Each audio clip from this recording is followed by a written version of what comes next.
So it gives families another reason to stay local, to shop local, to play local. Mattoon officials share plans for new park facilities. We'll show you what that would mean for local cyclists. Also tonight, we're learning more about a Macon County deputy charged with eluding officers. Emily?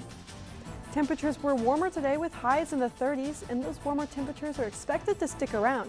But for how long will these snow melting temperatures stay? I'll have the answer coming up. This is News Watch, and your Tuesday evening edition starts now.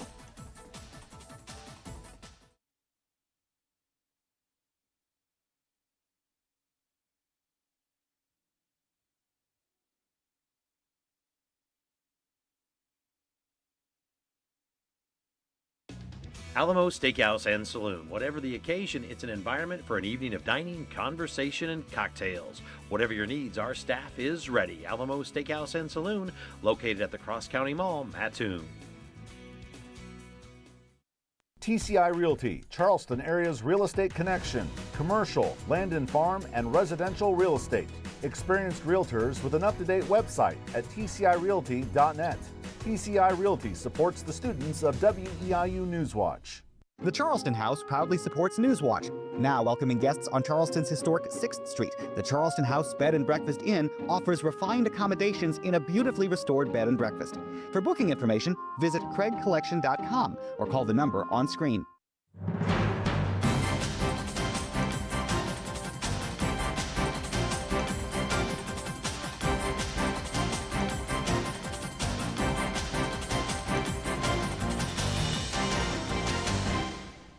The city of Mattoon is planning some outdoor upgrades, courtesy of a grant from the Illinois Department of Natural Resources. Good evening and thanks for joining us. I'm Emily Davis. And I'm Rashad Jones. Those upgrades involve an accessible youth-focused bicycle outdoor facility along a local bike trail. I talked with local officials and businesses about the impact of those additions. Most days, you'll find Brandon Johnson here inside his bicycle shop Bike and Hike in Charleston with Tio, his dog, right by his side. For Johnson, biking is more than just a hobby. It's a way to stay active and connected to the community. It brings me a lot of joy. I think that the act of cycling, it's almost universally enjoyed. Johnson knows Coles County has an active biking culture. That's one reason why Mattoon Community Development and Planning Director Alex Benishek helped secure a $600,000 grant from the IDNR for a new park. And not just any old park, a bicycle park built along a bike trail that runs through the city. The project is broken into 3 phases. The first phase is the beginner's track. The second is a mounted biking skills course. And the third is a competition skills track. The first phase is set at Temp and Richmond, while the other 2 are set next to each other behind the Cross County Mall.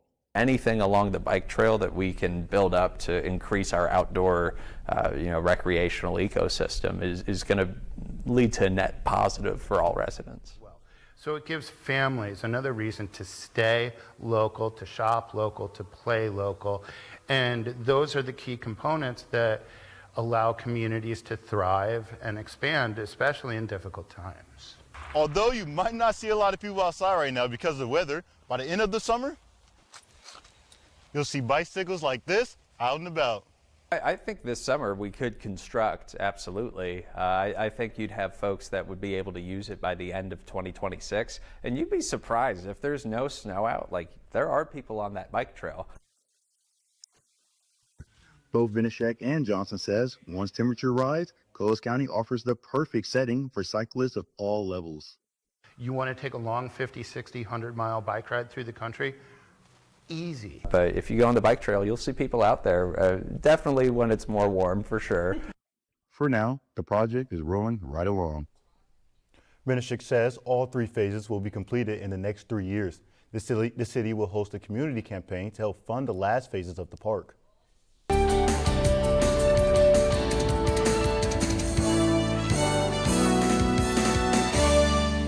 Temperatures were a little bit warmer today with high temperatures in the 30s across the area. A high temperature of 30 degrees here in Charleston, although we did reach the mid to upper 30s in places like Effingham, high of 36 in Robinson and Terre Haute. But as you can see here in the background, snow still covers most of our viewing area here in Charleston, we're still seeing snow on the ground. This photo was taken earlier today across Eastern's campus, and that's because overnight we're still seeing temperatures drop down into the teens. Overnight tonight, we're going to see a low temperature of 18 degrees under mostly cloudy skies. Now we're dropping down into the teens partially because we're seeing winds blowing out of the north at 5 to 10 miles per hour, bringing in colder air. But that's going to be the case for tomorrow too, with a high temperature only in the 20s. That's a first look at your Skywatch forecast. Now back to the desk. Thanks, Emily. The Decatur City Council has approved a proposed power plant to be built on vacant land. During a meeting last night, the council discussed a development agreement between the city of Decatur and Broadwing Energy on a first-of-its-kind plant that will provide low-carbon electricity and steam. A spokesperson from Broadwing says this new project will bring new jobs to the community. 6 council members voted for the proposal and 1 voted against. Additionally, council members approved the appointment of interim city manager Melissa Hahn as the new official city manager. That move passed by a 6-1 vote. A Macon County Sheriff's deputy charged with eluding officers last year has resigned. Sheriff Jim Root says Deputy Andrew Ziegler was taken into custody in the early morning of December 15th after refusing to stop for deputies on U.S. Route 51, driving on and off the roadway, and eventually getting stuck in a snowy median. Record shows Ziegler is charged with driving under the influence, fleeing officers, and speeding. Earlier today, Root announced Ziegler had resigned from the sheriff's office. Root says the office has complied with federal law and a collective bargaining agreement in handling Ziegler's case. Champaign police are asking for your help as they investigate a shooting yesterday afternoon. Police say a woman was driving in the area of Honeysuckle Lane just before 4 when someone fired shots, hitting her vehicle several times. They say the driver was hurt, but they don't believe she was hit by a bullet, and they say she didn't have to go to the hospital. Authorities say a home in the area was also damaged. Police say they're investigating the incident, and they've asking anyone with information or surveillance video that may be relevant to reach out. A Lawrence County man is in jail, charged with the murder of his wife. Illinois State Police say on Thursday, the Bridgeport Police Department requested their help with a death investigation. They say 37-year-old Omni Hooker was found dead in a home of a fatal gunshot wound. Her husband, 28-year-old Elijah W.D. Hooker, was immediately taken into custody. Yesterday, after investigation, authorities filed a first-degree murder charge against Elijah Hooker, and he remains in custody at the Lawrence County Jail. The Illinois Attorney General's office has announced a collaboration to help survivors of domestic violence. On Monday, Attorney General Kwame Raoul joined with Amazon and the Illinois Coalition Against Domestic Violence to announce a partnership with Amazon's company Ring, supporting victims of domestic violence with technology and safety tools.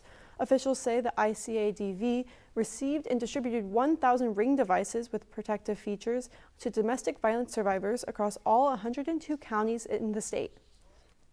Ring cameras can be key to giving survivors the peace of mind that allows them to sleep more soundly. I really appreciate Amazon's donation. In 2025, officials say Raoul's office received over 250 new applicants to the Address Confidentiality Program, which provides a substitute address for victims of domestic violence, sexual assault, and human trafficking and stalking. They say the new security measure will help these survivors move forward in their lives. Illinois is joining an international health network as state leaders push back against changes under President Trump. Today, Governor J.B. Pritzker announced Illinois is joining the World Health Organization's Global Outbreak Alert and Response Network. That network is a partnership of hundreds of public health institutions, national governments, and more, dedicated to detecting and responding to emerging public health threats. Officials say this is a response to President Trump withdrawing the United States from the World Health Organization last month. And Edgar County Hospital is working to teach the community life-saving skills. Horizon Health of Paris says they will offer free CPR training course at their education center on Friday, February 13th. Training is set from 1 to 3 in the afternoon, and organizers say the course is meant for community members, not healthcare providers.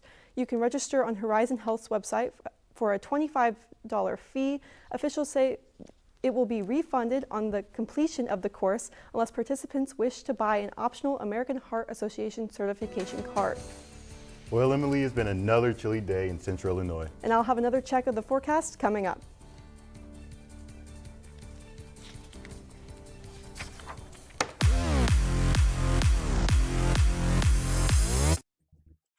A pair of crazy caught-on-cam close calls underscore the perils of winter weather driving and how important it is to slow down and move over. In Tennessee, a highway patrol trooper had pulled over one speeding vehicle when another plowed into the parked patrol unit, nearly pinning the trooper between the stopped car and the guardrail. He was able to narrowly avoid serious injury, but the vehicles involved were in bad shape, a situation that might have been avoided if the driver had slowed down and moved over. In Nebraska, the state patrol says troopers were dealing with stranded motorists when an out-of-control car careened through the scene and struck the stopped vehicle, sending troopers diving for safety. No injuries were reported, and the patrol said slick conditions contributed to the incident, but still reminded viewers to slow down and move over. Are we seeing a pattern here? Hey, it keeps happening, so I'm going to keep on saying it. Over in rural Virginia, no amount of slowing down or moving over was enough to keep an escaped kangaroo from obstructing traffic, which begs the question, what in the Sam Hill is a kangaroo doing in rural Virginia? Well, however it ended up there, the Nelson County Sheriff's Office says it got loose, made its way onto a busy road, and sustained minor injuries before deputies corralled it and got it back to its owner. The animal is expected to make a full recovery. Finally, how this Florida mouse was able to recover after going full throttle on a wheel at the Brevard Zoo is beyond me. The zoo shared the dinky daredevil's dizzying daring do on Facebook, saying the video wasn't sped up. The mouse is just that fast. It's certainly impressive, but in the interest of today's theme, if it were me, I'd slow down and move over. And probably barf. For Take a Look at This, I'm Jeremy Roth.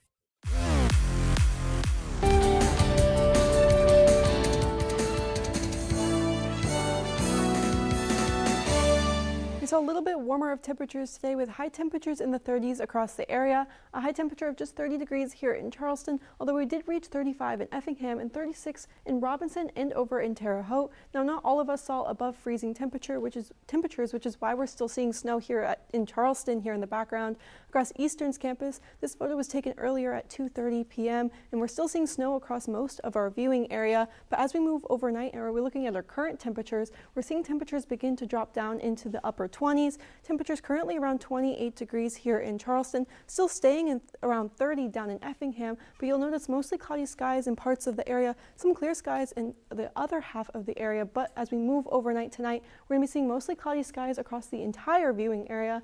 A low temperature overnight tonight dropping down to 18 degrees, so we will be back into the teens as we move overnight tonight. And that's partially due to the winds blowing out of the north at 5 to 10 miles per hour, blowing cold air down into our area and cooling off our temperatures into the teens as we move overnight tonight. Now, like I said, we're going to be seeing clouds moving in as we move overnight tonight, seeing mostly cloudy skies for the majority of the night.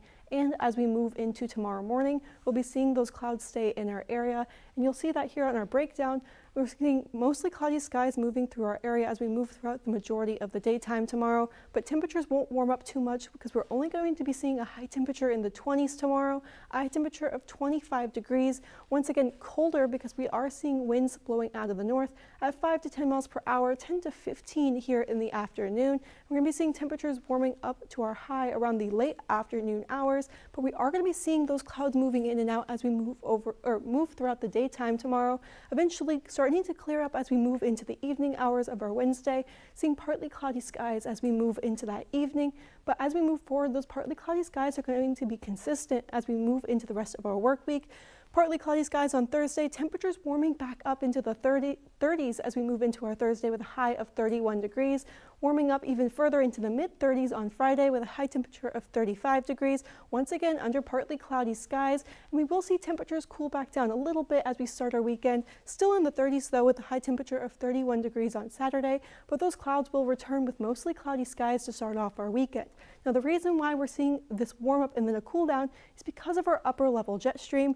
You'll see here on Thursday, we are under a trough of colder air, but as we move into Friday and finish off this work week, this trough will begin to push off to the east, and we'll see a ridge of warmer air begin to form over top of us, and that's going to continue as we move into the weekend because we're going to be seeing temperatures beginning to warm up even further as we move into the rest of the weekend and into next work week. And because of that, we're actually going to be above average for the next 6 to 10 days. And looking forward, we're certainly going to be above that average because we are seeing temperatures eventually warming up into the 40s. But before we get to that, we're seeing high temperature of 25 degrees on Wednesday, the last day with a high in the 20s for a while, but we are going to see temperatures begin to warm up on Thursday, even further on Friday. But like I said, we'll cool down a little bit as we start our weekend on Saturday with a high temperature of 31 degrees. But then we'll really start to warm up on Sunday with a high temperature of 39 degrees, eventually reaching that 40-degree mark as we make it to Monday and next work week with a high temperature of 40 on Monday and getting further than 40 on Tuesday with a high temperature of 43 degrees, but there will be a chance of rain alongside of that. So we have one more day in the 20s, then we're really going to start to warm up again. Yeah, Emily, you know we're in East Central Illinois when 40 degrees sounds like a heat wave, but I'll definitely be looking forward to that this weekend. Well, coming up in sports tonight, Eastern Illinois baseball finds out where they're ranked coming into the season. Also tonight, the St. Louis Blues are in action, and this game goes down to the last shot. Thanks for watching. Your WEIU Sports Watch report is coming up next.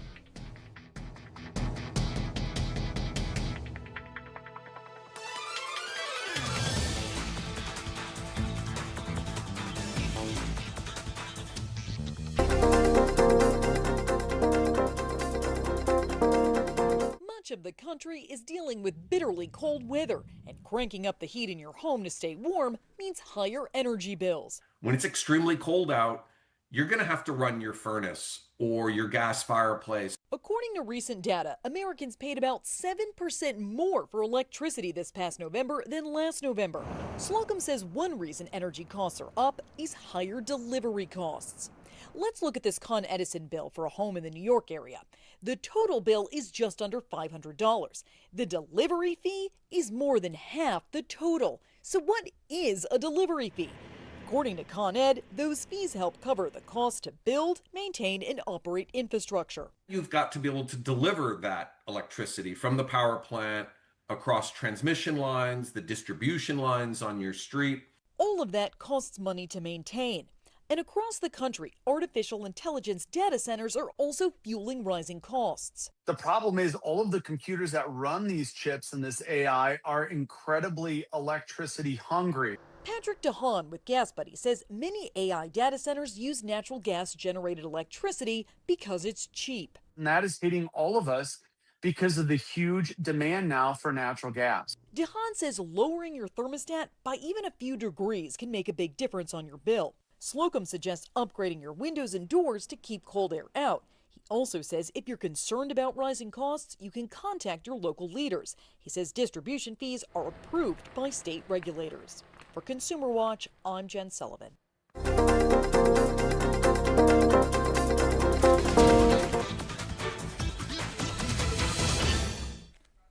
Starting off the night with some high school wrestling as the regional round has wrapped up. The 2A regionals were hosted at Mattoon, and the home team sure represented well. Mattoon's Creed Cole, Jackson Howell, Tristan Porter, Jackson Bagwell, Carson Kimbrough, and Mitchell Clapp all placed first in their respective weight classes. For Charleston, Seth Hellman and Colin Booker placed third, Nathan Hellman, Trotter Titus, and Remy Bryant placed second in their weight classes. The sectionals round is set to begin on the 13th in Granite City. After a very impressive season last year, EIU baseball finds out where they're ranked in the OVC preseason poll. The Panthers were selected to finish second in the conference by D1 baseball, only sitting behind Little Rock. Eastern enters this season after going 31-22 last year and winning the OVC regular season championship. The team welcomed in 10 newcomers over the offseason to help compete for another championship run this year. EIU begins their season February 13th against Florida A&M. Moving things over to the court, a young star is emerging from the Fighting Illini basketball team. Freshman guard Keenan Wagler is named as a mid-season top 10 candidate for the 2026 Jerry West Award. The award highlights the top shooting guards in Division I men's basketball. Wagler has been a huge factor in the Orange and Blue success as of late, scoring 46, 22, and 28 points in his last 3 games. Wagler and the Fighting Illini are back in action tomorrow, looking to extend their win streak to 12 against Northwestern. Up to the Windy City, the Blackhawks hold a 5-game losing streak. Can they finally break that against Macklin Celebrini and the San Jose Sharks? In the first, this one is tied up at 0, but not for long as Connor Bedard zips it in for the side. Bedard has now set the record for the most points by a Blackhawks player before turning 21. If you thought that goal was impressive, watch this one by Ryan Donato. He manages to cash the puck into the goal while being triple teamed and falling to the ground. Now it's Sam Renzel who takes the puck in and sends the slap shot to the back of the net, and it's now 4-0 Hawks. The Sharks score a handful of goals, but it's not enough as Chicago wins this one 6-3 and pick up its first win since January 22nd. Up next, the Blackhawks will be on the road against Columbus Blue Jackets tomorrow night. Staying on the ice, the St. Louis Blues takes on the Nashville Predator, and this game is a shootout. We start this one off with this shot by Jake Neighbors, who sliced this puck between the goalie for the first goal of the night. But the Predators come right back with a score of their own as this puck gets shot by Ryan O'Reilly and goes in between the goalie's legs. But the Blues keeps the scoring going as Pavel Buchnevich finds a way around the defender, gets this puck in for the score, and St. Louis is up by 2. The Predators refuse to give up, though. Look at this effort from O'Reilly, who gets another score on the board for Nashville. Now all tied up, Steven Stamkos finds himself right at the goal, and he makes it count as he scores and takes the lead. The Predators hold on and win this one 6-5. Circling back to high school sports, let's take a look at some boys basketball matchups happening tonight. Charleston will be playing this first game since Tyler Oakley became the Trojans' all-time leading scorer on the road at Taylorville, looking for their second win this year. Mattoon is back at home, coming off a 72-49 win over Mount Zion. This time, the Green Wave will be hosting the Richland County Tigers. Effingham will also be at home hosting Mount Zion. Charleston tips off at 5:30 with the other two games tipping off at 7. The Chicago Bulls are making changes to their roster ahead of the NBA All-Star Weekend. 15-year veteran Nikola Vucevic has been traded to the Boston Celtics for Anthony Simons and a second-round pick. Chicago also acquired Jaden Ivey and Mike Conley in a 3-team trade that sends Dario Saric and Kevin Huerter to the Pistons. Ivey has struggled as of late after suffering a broken leg last March, and a 38-year-old veteran Conley averages 4 points and 2 assists per game this season. The Bulls currently sit at 9th in the conference with a 24-26 record. Finally tonight, the St. Louis Cardinals have traded infielder Brandon Donovan to the Mariners as a part of a 3-team trade with the Tampa Bay Rays. St. Louis received famous switch pitcher Gerangelo Senja and outfitter Ty Pete from Seattle and Colton Ledbetter from the Rays. That's all for sports. Over to you, Emily. Still to come, I'll have a final check of possible warmer temperatures. But first, we'll share the story of a 100-year-old veteran who's bringing food and kindness to his community. Thanks for watching. This is Newswatch on WEIU.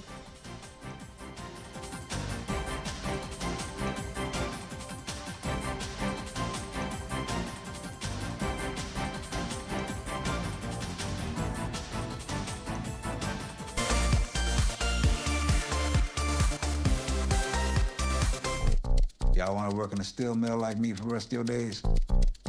No, sir. Yeah, because I sure as hell don't. Y'all willing to fight for it? Yes, sir. I need to hear you a little louder. Y'all willing to fight for it? Yes, sir. The official trailer is out for Michael. Two-time Oscar nominee Coleman Domingo plays Joe Jackson, with Jafar Jackson, Michael's nephew, in the title role. The film tracing the life and career of the iconic performer arrives in theaters April 24th. Hey you, I see you. Jessica Chastain wades into Me Too waters in a new film. Variety reports the Oscar winner will star in This Is Pleasure, as a woman whose closest friend, played by Chris Pine, faces accusations of misconduct. The film will be based on an acclaimed novella by Mary Gateskill. The big snowstorm is coming next week. That's when we'll start the campaign. Stranger Things, Tales from '85 takes place between seasons 2 and 3 of the live-action show, using an 80s animation style for an adventure featuring the Hawkins kids and a mysterious new threat. This teaser just dropped. The series debuts April 23rd on Netflix. In Hollywood, I'm David Daniel.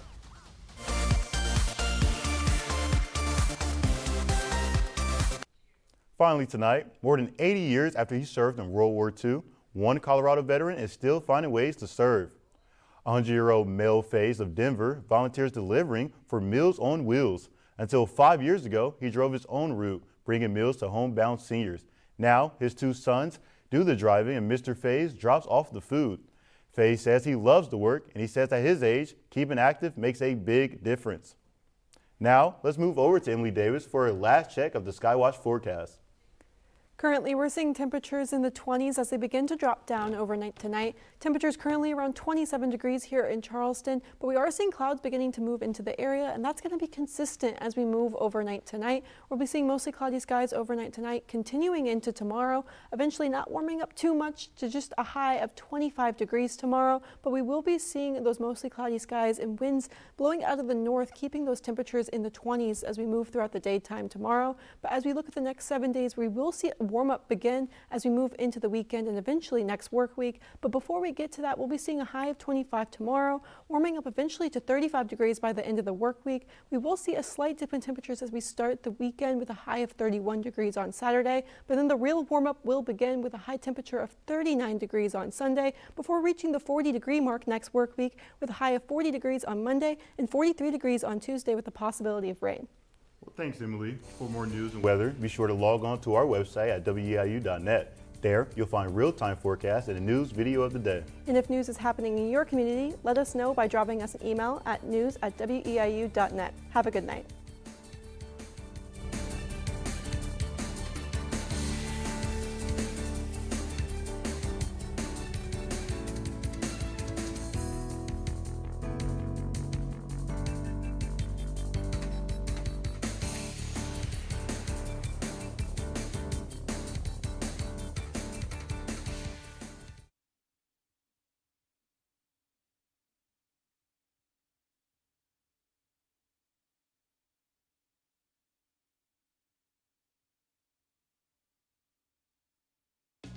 Alamo Steakhouse and Saloon. Whatever the occasion, it's an environment for an evening of dining, conversation, and cocktails. Whatever your needs, our staff is ready. Alamo Steakhouse and Saloon, located at the Cross County Mall, Mattoon. TCI Realty, Charleston area's real estate connection, commercial, land and farm, and residential real estate. Experienced realtors with an up-to-date website at tcirealty.net. TCI Realty supports the students of WEIU Newswatch. The Charleston House proudly supports Newswatch. Now welcoming guests on Charleston's historic 6th Street, the Charleston House Bed and Breakfast Inn offers refined accommodations in a beautifully restored bed and breakfast. For booking information, visit craigcollection.com or call the number on screen.